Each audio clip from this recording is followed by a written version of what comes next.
Hemos venido a alabar al Señor, pero hemos venido también a que Él nos hable a nosotros a través de su palabra. Yo voy a invitarle a que abran sus Biblias. Estamos en el libro 14, en el libro de Marcos, versículo 14. Vamos a estar viendo los versículos 27 al 31. Marcos 14, versículos 27 al 31. Vamos a estar viendo, hermanos, a través de los primeros dos versículos, versículos 27 y 28, y vamos a estar viendo la soberbia y cómo ciega la soberbia. Cómo la soberbia es un agente que ciega a las personas. Tenemos a ver, hermanos, el peligro de la confianza. El peligro de la confianza en los versículos 29 al 31, pero también nos vamos a apoyar en el libro de Lucas. Vamos a ver la misma historia en el libro de Lucas, capítulo 22, versículos 31 al 34, donde vamos a ver las bendiciones de las pruebas. Las bendiciones de las pruebas. Las bendiciones de las dificultades. Uno diría, pero ¿qué bendición puede surgir en esos momentos de tribulación y de necesidad? Vamos a ver lo que la palabra del Señor nos enseña. Quisiera compartir con ustedes un mensaje en esta mañana titulado El peligro del creyente, pero que sea Dios el que hable. Tenemos un peligro, cada uno de nosotros que somos discípulos de Jesús, que somos creyentes, pasamos por peligro. Y para esto vamos a pedirle al Señor. Ya sé que ya oramos, pero yo quiero pedirle al Señor que Él sea el que hable a cada uno de ustedes. Yo no tengo nada. He llegado vacío, como siempre llego. Es necesario que el Señor nos llene, que el Señor nos hable. Amado Dios, amado Padre, te damos a ti las gracias porque tú eres bueno con nosotros. Porque aún en esos momentos, Señor, cuando te fallamos, tú sigues siendo fiel. Señor, tú eres ese Dios que habló a través de los profetas y que el día de hoy sigue hablando a través de la palabra.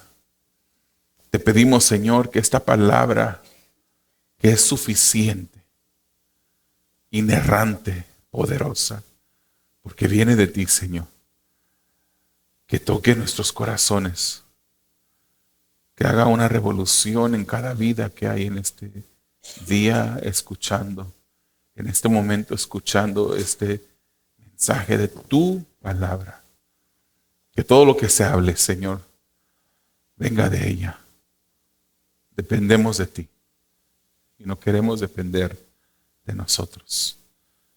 Dependemos de tu palabra, Señor. Ayúdanos. Te lo pedimos en el nombre de Jesús. Amén. Dice, hermanos, en 1 Corintios capítulo 10, versículo 12. 1 Corintios 10, 12. Por tanto, el que cree que está firme, tenga cuidado, no sea que caiga. Por tanto, dice, el que cree estar firme, el que crea que está firme, tenga cuidado. Es una de esas muchas advertencias que las Escrituras nos dan sobre nuestro caminar. Si crees que vas bien, ten cuidado. Si piensas que estás en el momento mejor de tu vida, ten cuidado. Lo he dicho anteriormente, hermanos, que uno de los momentos más difíciles para el caminar de un cristiano es después de una gran victoria. Porque esas victorias que nosotros sabemos que vienen de Dios, que Dios nos entrega, son esas victorias que a veces nos hacen sentir complacencia. Nos hacen sentirnos cómodos. Nos ayudan a bajar la guardia porque decimos, hemos terminado una gran victoria. El momento después de una gran victoria es un momento peligroso para cada creyente. El que crea que está firme, tenga cuidado, no sea que vaya a caer. Tenemos ejemplos en la Biblia, hermanos. Muchísimos ejemplos de personas que tenían fe en Dios, que caminaron con Dios, pero se confiaron en sí mismos y resbalaron. Tenemos el dulce cantor de Israel, David, que llegó a un momento difícil de su vida en la que cometió adulterio y asesinato. Tenemos, hermanos, el legislador de Israel, este hombre Moisés, que en un acto de ira pecaminosa golpea la roca cuando se le dijo que le hablara a la roca. Tenemos el hombre más sabio después de Jesucristo que caminó en esta tierra, el rey Salomón, que dejó su corazón ser desviado tras la misma idolatría, aún siendo sabio. Pedro, hermanos, se comportó como un hipócrita en un momento de su vida cuando él trató diferente a aquellos gentiles cuando los judíos llegaron, porque él no quería que los judíos pensaran mal de él y trató diferente a esos gentiles. A la iglesia de Éfeso, hermanos, se le reclama por haber dejado su primer amor. Marcos, el mismo autor de este libro que hemos estado estudiando, abandonó la misión, el viaje misionero en pleno viaje. Pedro, después de haber sido un gran líder de la iglesia primitiva, antes de serlo, no solamente abandonó a Jesús, sino que también lo negó. Nosotros mismos, hermanos, seremos y podríamos examinar nuestro pasado y podríamos encontrar tiempos y veces incontables en que hemos fallado a Dios. Hoy hay quienes viven como que si fueran espiritualmente suficientes, como si fueran espiritualmente tan fuertes que no necesitan la dirección y la comunión continua con ese Dios que sostiene nuestras vidas en sus manos. Y en muchos casos la presencia de soberbia en esas personas es evidente, hermanos. Cuando nosotros pensamos que podemos por nuestras propias cuentas caminar, que podemos vivir sin comunión con Dios, eso es soberbia que se empieza a manifestar en nuestras vidas. Es orgullo que nuestras vidas empiezan a decirle y hablar a nuestro corazón y a nuestra mente y nos dicen: estás bien. Hoy estás bien, no necesitas de esa comunión con Dios. Dale gracias a Dios por la comida. Pasa un momento dándole gracias por el nuevo día, pero no es necesario. Andas bien, estás caminando bien. Hermanos, el libro de Proverbios, capítulo 16, versículos 17 al 19 nos dice que la senda de los rectos es apartarse del mal.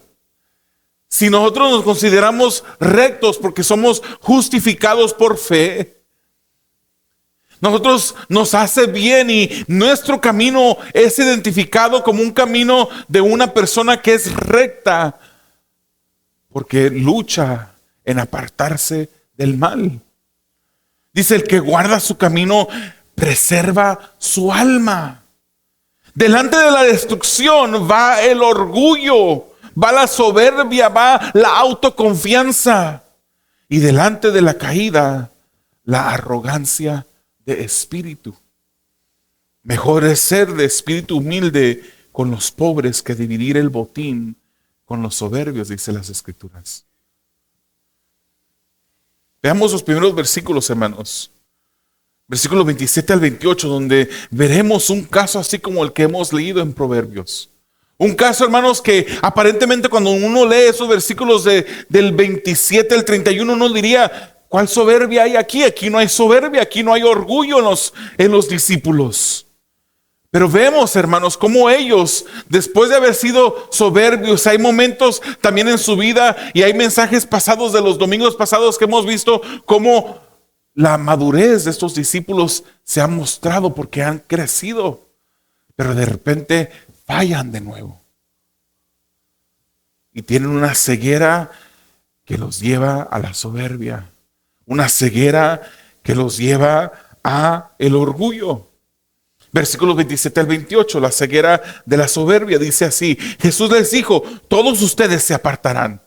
Todos ustedes se apartarán, porque escrito está: heriré al pastor y las ovejas se dispersarán. Pero después de que yo haya resucitado, iré delante de ustedes a Galilea.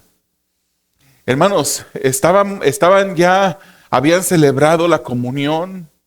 El Señor Jesucristo había incluso celebrado esa primer comunión, había cambiado todo lo que había sido establecido a través de la Pascua, le había dado un significado diferente. Ahora cuando Él dice que este vino es mi sangre, este pan es mi cuerpo que por vosotros es partido, nos manda a nosotros en esa institución de la comunión, celebrar la comunión continuamente para proclamar la muerte del Señor. Ya Judas no estaba en medio de estos discípulos. Él ya se había ido para culminar, para terminar el acuerdo que había hecho con los líderes religiosos de entregar a Jesús para traicionarlo. Se dirigía a reunirse con estos líderes religiosos. Los 12, un término general para los apóstoles, ahora ya no era compuesto por 12 personas, ahora solamente habían 11 hombres. Porque uno que nunca fue salvo, uno que había sido dominado por la soberbia toda su vida y nunca inclinó su corazón ante el Mesías, había acordado traicionar a ese Jesús con el que anduvo 3 años. Se acercaba la hora en la que Jesús sería arrestado.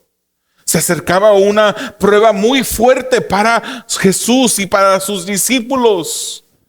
Hermanos, aún después de haber sido prevenidos de la prueba que vendría, los discípulos no se imaginaban lo que en realidad estaba por suceder.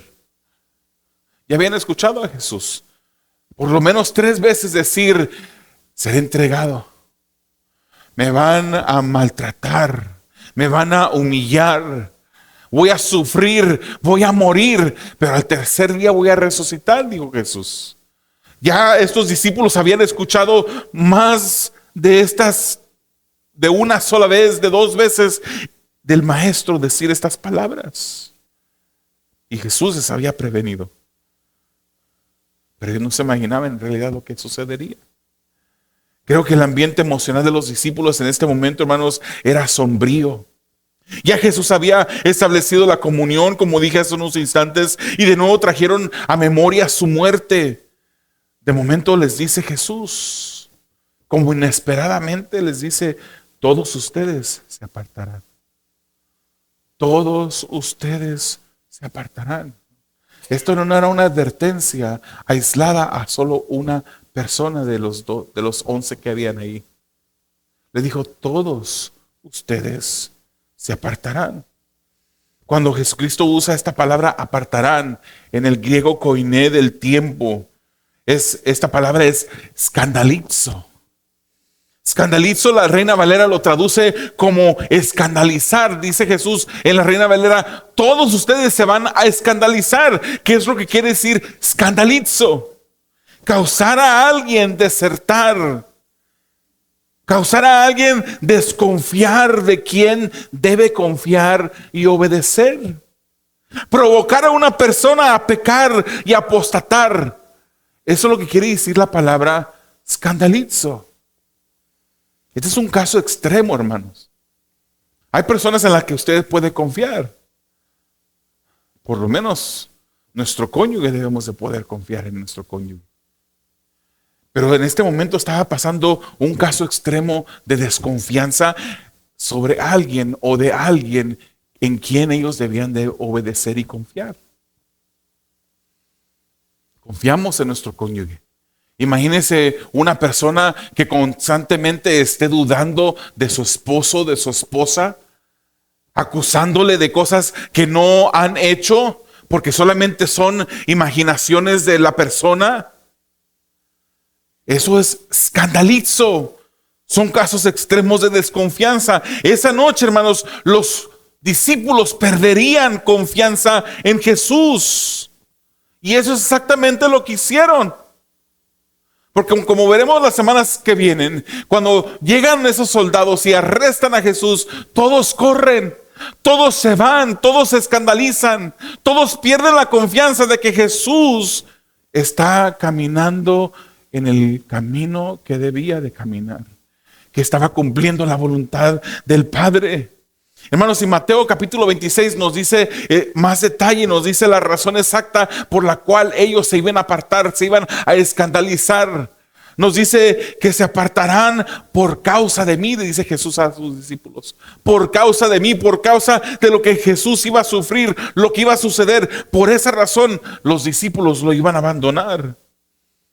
El Señor Jesús menciona y repite las palabras de Zacarías. Palabras proféticas que vemos en el capítulo 13 de Zacarías, versículos 6 al 7, donde dicen, y alguien le dirá, ¿qué son esas heridas en tu cuerpo? Y él responderá, son aquellas con que fui herido en casa de mis amigos. Despierta, espada, contra mi pastor y contra el hombre compañero mío, declara el Señor de los ejércitos. Hiere al pastor y se dispersarán las ovejas. Podemos entender, hermanos, que cuando nosotros tenemos una autoconfianza en nuestras vidas porque la soberbia ha subido a nuestro corazón. Podemos entender, hermanos, que cuando eso pasa en nuestras vidas, estamos desconfiando de Dios. Pareciera como que estamos confiando en nosotros. Y al mismo tiempo, cuando confiamos en nosotros, quitamos la vista de nuestro Maestro. Quitamos la vista de Dios. Quitamos nuestra confianza de Dios y empezamos a tener confianza en nosotros. Zacarías, hermanos, dice estas palabras. Él ya está desarrollando un tema en esos capítulos de Zacarías, un tema de pastores que pastorean ovejas. Ya en Zacarías 11, 2 capítulos anteriormente, se profetiza, o Zacarías profetiza el rechazo del ungido y profetiza su muerte. Y como resultado, aquí en este capítulo 13 de Zacarías, él anuncia cómo el pastor sería herido. Hermanos, el pastor, el príncipe de los pastores, nuestro Señor Jesucristo, fue profetizado que sería herido. Y este significa, hermanos, literalmente que sería golpeado, que sería asesinado. Es lo que quiere decir. No es de sorprenderse, hermanos, que Jesucristo mismo dijo de él mismo, Juan 10:11, donde dice, yo soy el buen pastor. El buen pastor su vida da por las ovejas. Ese es nuestro Jesús, hermanos, el que murió por nosotros. Y esta profecía, hermanos, que Zacarías pronunció cientos de años antes, indica la intencionalidad por la cual Cristo vino a este mundo a morir por nosotros los pecadores. No fue una casualidad el que el Señor Jesucristo llegara a la cruz del Calvario. Él llegó por el designio del Señor Jehová de los ejércitos. Así lo dice Hechos 2, versículo 23. Este fue entregado, este al que ustedes han rechazado, al que ustedes asesinaron, este fue entregado por el plan predeterminado y el previo conocimiento de Dios, dice Hechos 2:23. Y ustedes lo clavaron en una cruz por manos de impíos y lo mataron. Hermanos, esta profecía indica que la finalidad de limpiar el pecado del pueblo mientras que este es pasado por el fuego cuando es dispersado. Esta era la finalidad de esta prueba. Eso tiene una conexión, hermanos, con el plan divino que se pronunció desde Génesis capítulo 3, versículo 15, donde se le dice, pondré enemistad entre tú y la mujer, y entre tu simiente y su simiente. Él te herirá en la cabeza y tú le herirás en el talón o en el calcañar. Esa ceguera de los discípulos era una ceguera que los había llevado a una soberbia. Los discípulos serían probados por el suceso al cual Jesús se expondría en unas horas.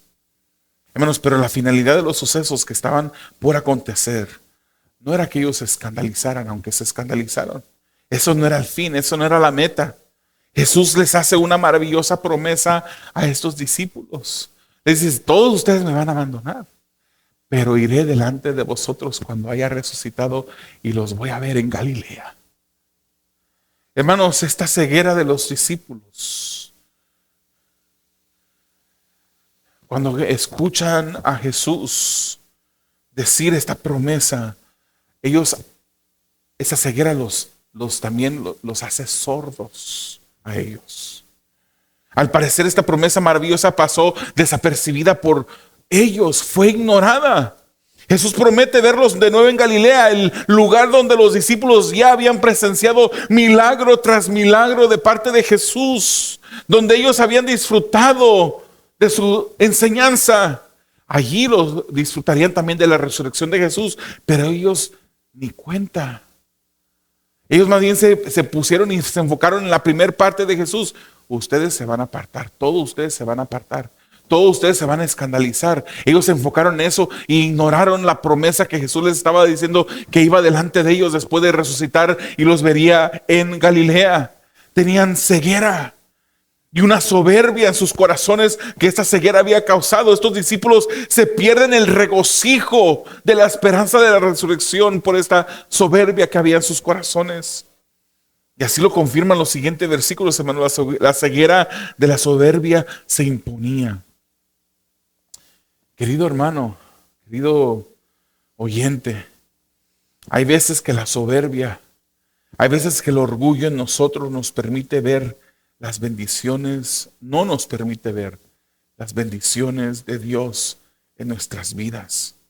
La soberbia nos mueve a enfocarnos en cosas que no debemos enfocarnos.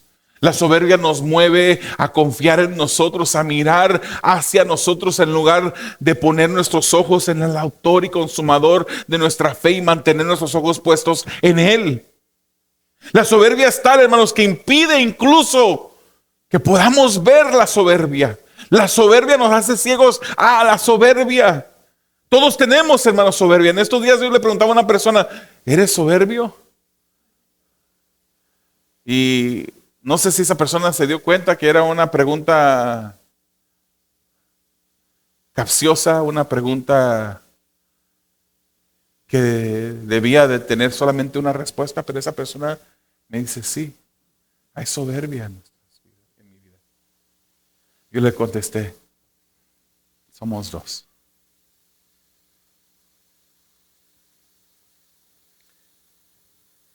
El que crea que anda firme, que camina bien, tenga cuidado y mire que no caiga.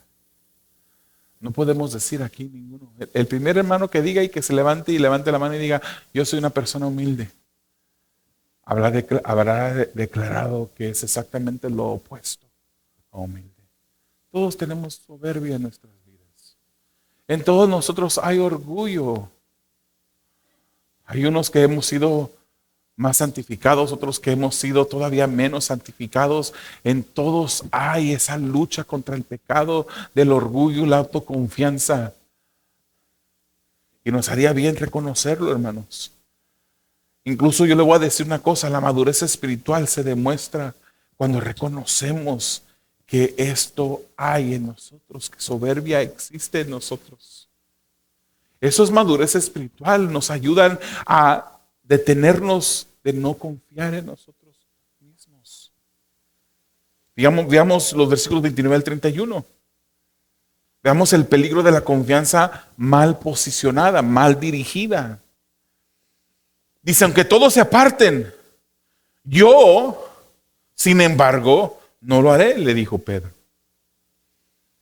Jesús le contestó, en verdad te digo que hoy, esta misma noche, antes que el gallo cante 2 veces, me negarás 3 veces. Pero Pedro con insistencia repetía, aunque tenga que morir junto a ti.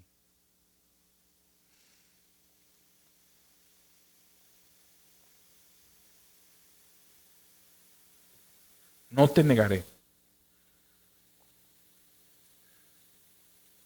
Y todos decían lo mismo. A mí no me causa enojarme con Pedro. Yo no le tengo enojo a Pedro. A mí me da lástima, Pedro. Escuchar a un hombre que anduvo 3 años con Jesús. Contestarle a Jesús, al Maestro, a Dios mismo. Y decirle, tú no tienes la razón. Todos se podrán escandalizar. Pero yo no lo voy a hacer. Pedro tenía a Jesús, hermanos. Dios mismo. Tenía a Jesús diciéndole que todos, incluyéndolo a él, se iban a apartar. Pero el atrevido de Pedro osa contradecirle a Jesús. Eso se llama soberbia. En una ocasión yo incomodé mucho a mi esposa. Yo creí que yo le estaba por decir algo que la pondría feliz a ella. Esa fue mi intención, ponerla feliz. Pero yo más bien la incomodé. ¿Le ha pasado eso a usted alguna vez, varón? Que usted parece hacer algo, que quiere hacer algo para alegrar el corazón de su esposa, pero en lugar de alegrarla, la incomoda, se molesta, la pone triste. En una ocasión yo le dije a mi esposa, yo siempre te seré fiel. Y eso la incomodó a ella. Y usted podrá pensar, pero ¿cómo podrá incomodar eso que una mujer escuche eso de su esposo? Yo siempre te seré fiel. Pero ella pudo percibir que lo que yo le estaba diciendo es que yo le estaba prometiendo fidelidad a ella por mis fuerzas, porque yo podía serle fiel. Yo noté que su semblante cambió y dije, ¿qué está pasando? ¿Qué está pasando? En verdad que las mujeres no son difíciles de entender. Pensé en ese momento. Pero después pude entender que ella no quería confiar en mis palabras. Ella quería que yo confiara en la ayuda de un Dios que puede ayudarnos para mantenernos fieles. Pedro le dijo, aunque todos lo hagan, yo soy diferente, Jesús. Tú te has equivocado conmigo. Yo sé más que tú. Yo me conozco mejor que tú, Jesús, aunque todos lo hagan. Aunque todos se escandalicen, todos te abandonen y se aparten de ti, yo soy mejor que los demás. Él tenía un sentido de superioridad, hermanos. Él tenía orgullo en su corazón, una soberbia en su corazón y la expresa de esta manera, con esa expresión de confianza en sí mismo. No confundamos, hermanos, la seguridad de una persona. En una ocasión yo mencioné, yo tengo una hija que tiene mucha confianza. Todas tienen, pero una que tiene mucha confianza en sí misma. Esto no estamos hablando de soberbia, no confunda la confianza con la soberbia. Hay soberbia en nuestros corazones y todos las tenemos, hermanos. Jesucristo en esta mañana quiere que nosotros entendamos que todos tenemos soberbia en nuestro corazón y que necesitamos lidiar espiritualmente con ella. Jesús, sin embargo, le dijo, ¿sabes qué, Pedro? Ni te tienes que esperar mucho. Hoy mismo, esta misma noche. Hermanos, ya era jueves. El arresto de Jesús se avecinaba. Y antes de que el gallo cantara 2 veces, Jesús le dijo, tú me habrás negado 3 veces. Tú, Pedro, no solamente me vas a abandonar, sino que también me vas a negar. Tú me vas a negar. Hermanos, esta palabra de negar no es cualquier cosa. No es simplemente decir, no sé dónde andará por ahí. Él iba a negar. Esta palabra en el griego es aparneome. Aparneome. Esto quiere decir negar vehementemente o absolutamente. Repudiar a alguien. ¿Se recuerda cuando, y sin ánimo de adelantarme a un mensaje que ya viene en esas semanas, este Pedro llegó hasta el punto de proferir palabras mal dichas, malas palabras, con tal de que la gente no lo conectara con Jesús. Pedro persistía en contradecir a Jesús y dice, si necesito morir, moriré, pero no te voy a negar. ¿Cuántas veces caminamos en nuestras vidas, hermanos? Pensando que nosotros estamos bien. El que crea estar firme, tenga cuidado porque debe de cuidar de no caer. Hermanos, Mateo documenta la vehemencia de las palabras de Pedro de una manera más clara. Aquí dice Marcos, dicen, yo no te negaré. Aunque todos los demás lo hagan, yo no. Pero Pedro, de acuerdo a Mateo, dijo, jamás, incluye esa palabra, jamás te negaré. Hermanos, la soberbia de Pedro era tal que insistió en contra de la advertencia de aquel que lo conocía perfectamente. Los demás discípulos pronto comenzaron a repetir lo mismo que Pedro. Esa soberbia fue contagiosa, o más bien fue lo que impulsó a que la demás soberbia de los demás discípulos saliera a la luz también. La soberbia nos lleva por caminos dolorosos y evita que podamos ver la bendición de la prueba. Nos mueve a confiar en la dirección opuesta, hermanos. Y sí, hay bendición en la prueba. Para esto yo voy a invitarle que vayan ahora al libro de Lucas. Capítulo 22, versículos 31 y 32. Este pasaje, hermanos, es el mismo, es el pasaje paralelo, pero Lucas incluye unos detalles que ni Mateo ni Marcos incluyen. Aun siendo los evangelios sinópticos, no los incluyen. Veamos versículos 31 y 32 de Lucas 22. Dice así: Simón, Simón, mira que Satanás los ha reclamado a ustedes para zarandearlos como a trigo. Pero yo he rogado por ti, para que tu fe no falle. Y tú, una vez que hayas regresado, fortalece a tus hermanos. Hermanos, había una historia de trasfondo espiritual a la cual Pedro ignoraba o de la cual Pedro estaba ignorante. Él no sabía lo que Satanás había pedido. Él no sabía que Satanás había hecho una petición para zarandearlo no solamente a él, sino también a los demás discípulos. Y aquí en Lucas vemos que le dice Simón, Simón. No sé si usted se ha dado cuenta, pero cuando Jesucristo le llamaba a Pedro, su nombre original era Simón, pero Jesús le cambia su nombre a Pedro. Pero cuando quería llamarle la atención a Pedro, le decía Simón. Simón, hombre, estás volviendo al tiempo pasado, estás regresando, estás yéndote de reversa en lugar de ir para adelante. Dice Simón, Simón, Jesús solía llamarlo así porque le estaba a punto de llamar la atención a Pedro. Fíjese cómo dice este mismo versículo, la traducción de la lengua actual, dice así: Pedro, escucha bien. Satanás ha pedido permiso a Dios para ponerles pruebas difíciles a todos ustedes. Y Dios se lo ha dado.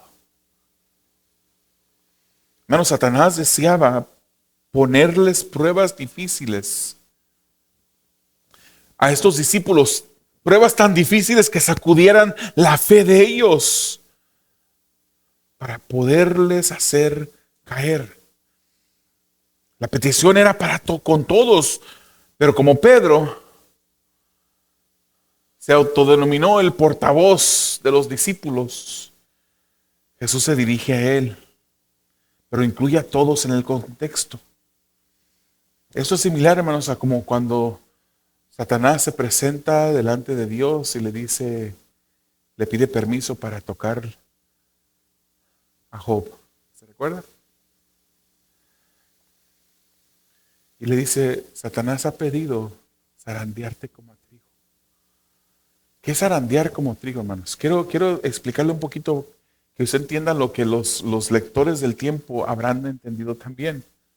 Cuando el trigo es trillado, hermanos, cuando Cuando el trigo es aplastado, es trillado, se coloca después en un sedazo o en un colador grande que ayuda a separar el trigo de las impurezas cuando se sacude ese colador violentamente. Y eso es lo que Satanás había pedido hacer con Pedro y los discípulos. Había pedido zarandearlos violentamente como se zarandea el trigo que ha sido trillado. El objeto de Satanás, hermanos, era destruir a Pedro y los demás. Pero entonces, ¿por qué Dios le da permiso? ¿Por qué es que Dios le concede este permiso a Satanás de zarandear a este Pedro y a los discípulos? Porque el objetivo de Dios era que su fe, la fe de estos hombres, fuese fortalecida, pasándoles violentamente por una prueba de la cual resultarían más santos, más preparados, más fuertes. Este Jesús sí iba a resucitar, sí los iba a mirar en Galilea, sí iba a pasar con ellos 40 días después de resucitar, pero se iba a ir. Ellos iban a quedar aquí sin la presencia visible de su maestro. Y ellos estaban siendo preparados en este proceso para ese tiempo cuando Jesús ya no estaría con ellos. Y Pedro lo entendió muy bien después, hermanos. Pedro en su primera carta, capítulo 1, versículos 5 al 7, dice: mediante la fe ustedes son protegidos por el poder de Dios. ¿Sabe usted eso, hermano? ¿Sabe que su fe, mediante la fe, usted es protegido por el poder de Dios? Ese es uno de esos versículos que a mí me gusta citar cuando yo defiendo la perseverancia de los santos hasta el final. Es el poder de Dios que nos mantiene santos, que nos mantiene salvos, justificados en su poder. Dice: mediante la fe ustedes son protegidos por el poder de Dios para la salvación que está preparada para ser revelada en el último tiempo, en lo cual ustedes se regocijan grandemente, aunque ahora, por un poco de tiempo, si es necesario, sean afligidos con diversas pruebas, para que la prueba de la fe de ustedes, más preciosa que el oro que perece, aunque probado por el fuego, sea hallada, que resulta en alabanza, gloria y honor en la revelación de Jesucristo. Esas palabras Pedro se las dijo a creyentes en la diáspora, creyentes que habían sido dispersados por todo el imperio romano a causa de la persecución que sufrían. Estaban pasando por una prueba. Y dice, son afligidos con diversas pruebas. Pero también se regocijan grandemente, porque sabían que el resultado de la prueba sería el llegar hasta el final. Hermanos, las pruebas en nuestras vidas no son momentos en los que Dios se ha olvidado de nosotros. Las pruebas en nuestras vidas son bendición de Dios. Son oportunidades que Dios pone delante de nosotros para afianzar nuestra fe, para acercarnos más a Él. Hermanos, Jesús sabía que Satanás había pedido zarandear a sus discípulos. Jesús sabía que Pedro lo abandonaría, y no solamente eso, sino también que lo iba a negar. Gloria a Dios, Jesús ya había intercedido por él, hermanos. Él sabía que Pedro iba y los discípulos iban a pasar por esto, pero ya Jesús había intercedido por Pedro y por sus discípulos para garantizar su triunfo. Y los discípulos de hoy en día no somos la excepción. Él sigue intercediendo por nosotros. ¿Estás pasando una prueba? ¿Has sentido que estás solo? Confía en Dios, que Él está contigo. Confía en ese Jesucristo que un día caminó en esta tierra, aunque ya no está aquí, Él está en el cielo intercediendo por nosotros continuamente.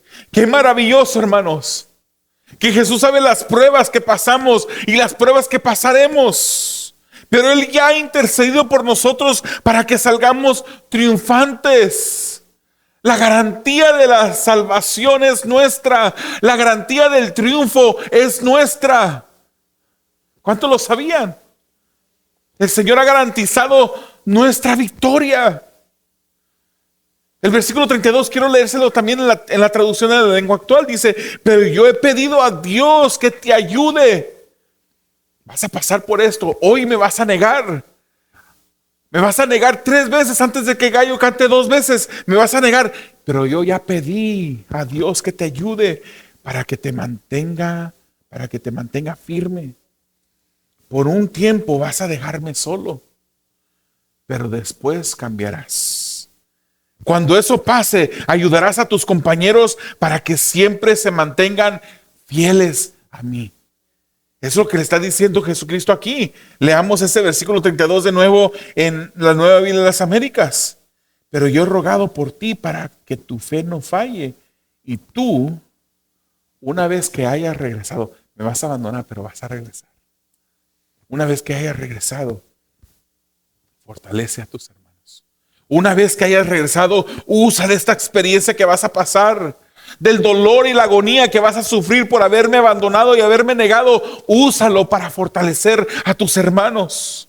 Hermanos, el propósito de las pruebas en nuestras vidas de parte de Dios es que Dios quiere usar nuestras vidas para fortalecer a nuestros hermanos, para fortalecer nuestra fe, para ayudarnos que en el futuro, cuando pasemos por una prueba, podamos confiar y no dudar de Dios y saber que Él siempre está con nosotros. ¿Cuántos lo saben? ¿Cuántos lo sabemos en verdad? Qué maravilloso que Jesucristo intercede por nosotros. Él ya había rogado al Padre que lo fortaleciera. Que lo fortaleciera de tal manera que su fe no fuese a fallar. Y así intercede por nosotros, hermanos. Dice 2 Corintios 1:6.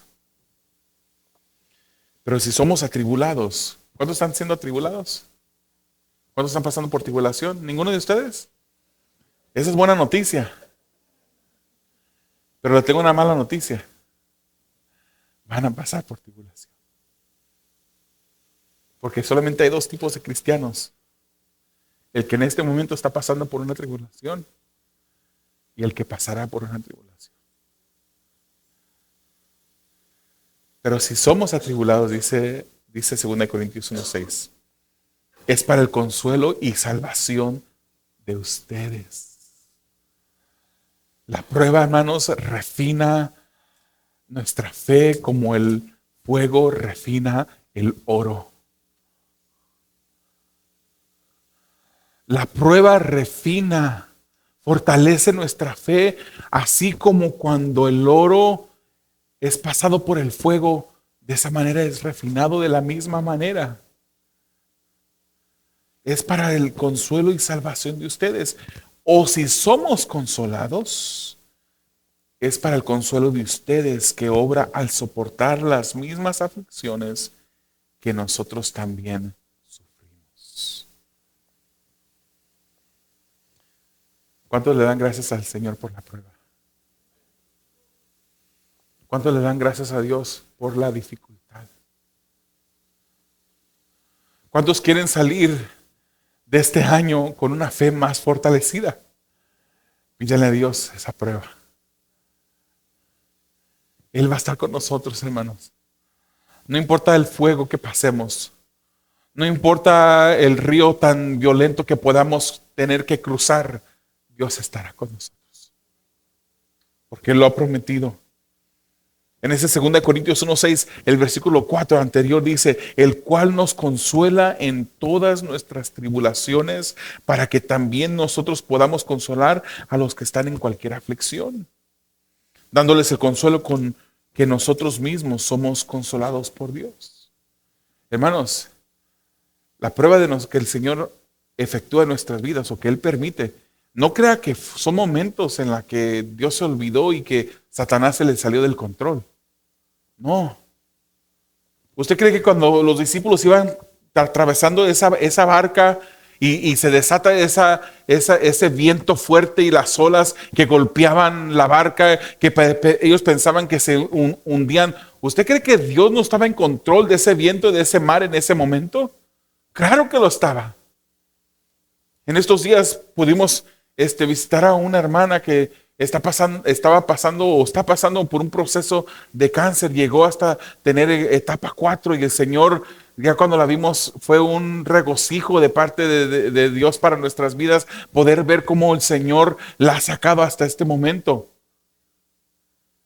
Y le decíamos, esta prueba que usted ha pasado, ahora usted va a saber, usted va a poderle decir a otras personas que pasan por la misma situación, usted va a poder traer el consuelo que Dios le ha dado a usted a través de este proceso. Yo no le puedo decir a una persona que está pasando por el cáncer de etapa 4, yo sé lo que estás pasando. Yo no puedo. Sería una mentira. Sería poco sincero de mi parte. Pero esta persona puede decirle. Porque a través de esta prueba ha sido consolado. Una persona que está pasando que no tiene trabajo, yo sé lo que es eso. Yo puedo decirle, sé lo que es pasar por eso. Pero sé también que Dios es fiel y que es el que provee todas nuestras necesidades. Porque así lo hizo con nosotros. Pedro pudo comprender esto claramente después, hermanos. Y él lo demuestra también escribiendo en su primer carta, capítulo 5, versículo 8, donde dice, sean de espíritu sobrio. No anden borrachos. Sean sobrios. Sean de espíritu sobrio. Estén alertas. Recuerda, el que quiera estar firme, tenga cuidado. No sea que caiga. Dice él, sean de espíritu sobrio, estén alerta. Su adversario, el diablo, anda al acecho como león rugiente buscando a quien devorar. Hermanos, así como con Pedro y con los demás, Jesús nos fortalece e intercede por nosotros. En el momento de la prueba, Él nos está fortaleciendo. Conocemos ese versículo muy bien, que lo conocen muchas personas. Filipenses 4:13, usted me lo puede decir. Todo lo puedo en Cristo que me fortalece. Y muchas personas han agarrado esto, lo han espiritualizado, han dicho, todo lo puedo en Cristo. Yo puedo ahorita salir afuera y levantar un carro con mis fuerzas, porque todo lo puedo en Cristo. No, eso no es lo que está hablando Pablo. Pablo está escribiendo esta carta desde la cárcel, en una prueba, en una tribulación. Y él dice, yo sé vivir. La fuente de mi gozo es el Señor. No son las circunstancias que me rodean. La fuente de mi gozo es el Señor. Sé vivir con escasez, con plenitud. Cuando tengo hambre, sigo gozoso, aunque tenga hambre, aunque esté pasando por la prueba, tengo gozo porque el Señor es la fuente de mi gozo. Querido oyente, el Señor es la fuente de tu gozo. Concéntrate en Él, porque todo lo podemos en Cristo que nos fortalece. Vivamos confiando en Dios, no como algunos que viven confiando en ellos mismos y que la soberbia los ha llevado por caminos dolorosos que los evita poder ver la bendición de la prueba. Unos soberbios, hermanos, de las Escrituras, ya para ir aterrizando el avión. Unos soberbios que las Escrituras nos cuentan eran los fariseos. Ellos no pudieron encontrar el camino de la salvación por su soberbia, creyendo que sus actos religiosos eran mejor que el humillarse, reconociendo a Jesús como Señor. Y Mateo 23:12 dice, porque el que se enaltece será humillado, y el que se humilla será enaltecido. Y otras partes de las Escrituras dicen que Dios mira de lejos al altivo, pero Dios se acerca al humilde. ¿De qué bando queremos ser? ¿De los soberbios orgullosos, que Dios mira de lejos? que nos evitan poder ver las bendiciones que el Señor nos da, que nos evitan poder confiar en Dios como debemos de confiar. ¿O queremos ser de los humildes que reconocemos nuestra insuficiencia, que reconocemos que fuera de Él no podemos hacer nada, que Él es nuestra fuente? Los que han abandonado sus propios caminos, soberbios, y se han entregado a Jesús, hermanos, reciben la bendición de su permanente salvación y su continua intercesión. Y así lo dice Hebreos capítulo 7, versículo 25, el último versículo que vamos a leer. Fíjense, hermanos, si esto no es una promesa grandiosa de parte de nuestro Dios, por el cual Él, hablando de Jesús, por el cual Él también es poderoso para salvar por 2 meses, para salvar por una temporada, por el cual Él también es poderoso para salvar para siempre a los que por medio de Él se acercan a Dios. Puesto que vive, Él vive perpetuamente para interceder por ellos. En este momento que estás pasando por esta prueba, Jesucristo está en el trono, está en el cielo intercediendo por ti.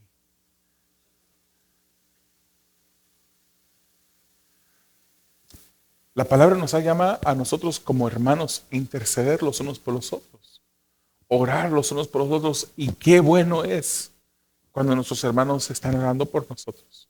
Qué bueno es cuando usted está orando por sus hermanos, pero qué grandioso es saber que Jesucristo está intercediendo por nosotros en este momento.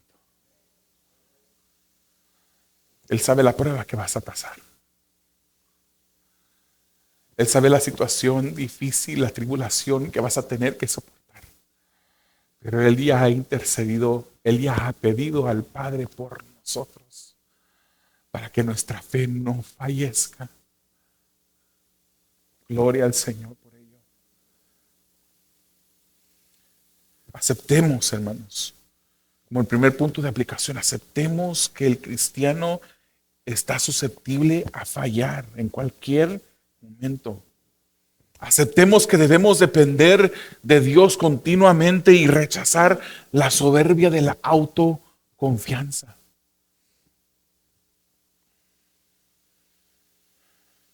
Porque el que crea que está firme, mire que no caiga. Entendamos, hermanos, que somos llevados a través de la prueba para nuestro propio bien. Que eso es lo que Dios quiere para que nosotros también podamos ayudar a otros. Y mientras que piensas en esto, mientras que aceptas que eres susceptible a caer, y mientras que le pides al Espíritu Santo que te ayude a entender que la bendición viene a través de la prueba, yo te voy a invitar, hermano, que cierres tus ojos y que inclines tu rostro. Porque yo quiero hablarle a todos aquellos que no son cristianos, a todos aquellos que aún no puedo llamarle hermanos, pero le puedo llamar amigo que me escuchas. Amiga que me escuchas. Jesús es el único camino. Él es la única verdad, es la única vida. Él lo dijo, yo soy el camino, la verdad y la vida, y nadie, absolutamente nadie puede ir al Padre si no es a través de mí, lo dijo Jesús. Tus actos religiosos no te darán la salvación. Tus actos religiosos lo único que conseguirán es que el día que mueras desciendas al infierno por una eternidad. Para ir al cielo tienes que depender de Jesús. Para ir al cielo tienes que confiar en Jesús, no confiar en ti.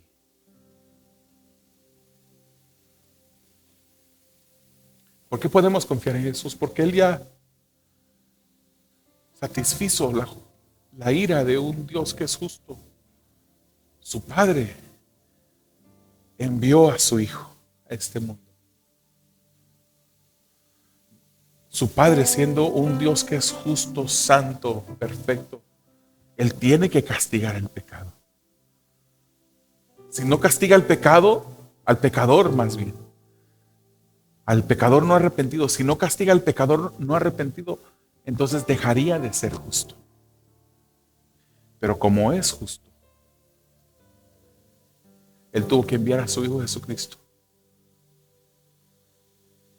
De tal modo que todo el que ponga su fe en Jesús, el sacrificio y la muerte de Jesús le es contado a crédito de ellos, de todo aquel que pone su fe en Jesús. Y a partir de ese momento que ponemos nuestra fe en Jesús, el sacrificio y la pena, el castigo que sufrió Jesús, Él lo sufrió en nuestro lugar. Y de esa manera satisface Dios la justicia, su justicia. Es por eso que tenemos que venir ante Él. Él no está esperando que tú seas una persona a tu imagen buena. Él lo que quiere es que tú vengas a Él en arrepentimiento. Que pongas tu fe en Jesús. ¿Qué quiere decir arrepentimiento? Que tú reconozcas que tú le has fallado. Que no has podido vivir una vida perfecta como Él demanda. Que eres merecedor del castigo eterno de Dios. Pero si hoy día te arrepientes, si hoy día pones tu fe en Jesús, Él ha prometido salvarte. Cree en Jesús en este día y vivirás. Recházalo y serás condenado por tu decisión. Amado Dios, te damos gracias porque eres bueno y maravilloso, Señor. Te damos gracias, Señor, porque podemos confiar perfectamente en ti. No podemos confiar en nosotros, Señor. Nuestra confianza en nosotros es fútil, sin esperanza. Pero queremos confiar en ti, Señor. Ayúdanos, Señor, a mantener nuestra comunión contigo. Ayúdanos a aprender de nuestros momentos en los que hemos descuidado nuestra comunión, Señor, para que podamos caminar más cerca de ti, Señor. ¿A quién más tenemos? ¿De quién más podríamos depender sino de ti, Señor? Yo te pido, Señor, que tú en este momento salves a todo el que está perdido, Señor. Que tú traigas salvación, Señor, al que está sin vida. Que le des vida, Señor. A través del consejo de esta tu palabra. Que nos ayudes a nosotros, Señor, a afianzar nuestros pasos en tu ayuda, por tu poder, por tus méritos, Señor. Los pedimos en el nombre de Jesús. Amén.